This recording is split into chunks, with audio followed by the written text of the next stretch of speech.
জাহাঙ্গীরনগর বিশ্ববিদ্যালয়ে ছাত্রদল নেতার সঙ্গে ঘুরতে গিয়ে শিক্ষার্থীদের হাতে আটক হয়েছেন নিষিদ্ধ সংগঠন ছাত্রলীগের কেন্দ্রীয় উপদপ্তর সম্পাদক মিরাজুল ইসলাম খান শিমুল।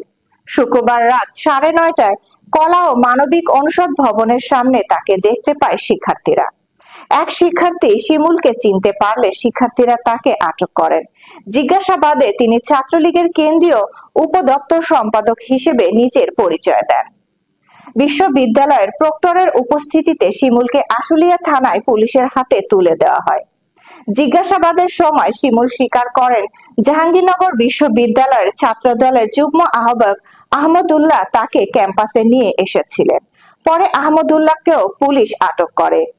অপরদিকে জাহাঙ্গীরনগর বিশ্ববিদ্যালয়ের শাখা ছাত্রদলের 6 নেতাকে বহিষ্কার করা হয়েছে।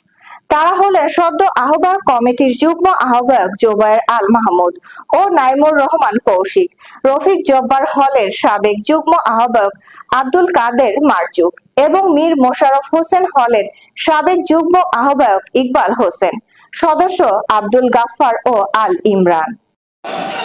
আমি বলতে চাই, ছাত্রলীগের আমলে যারা বিশৃঙ্খলা করে গেছে, অনৈতিক কাজকর্ম করে গেছে, ছাত্রদল যাতে ওইসব কাজে আহ্বায়ক কমিটিকে অনুরোধ করব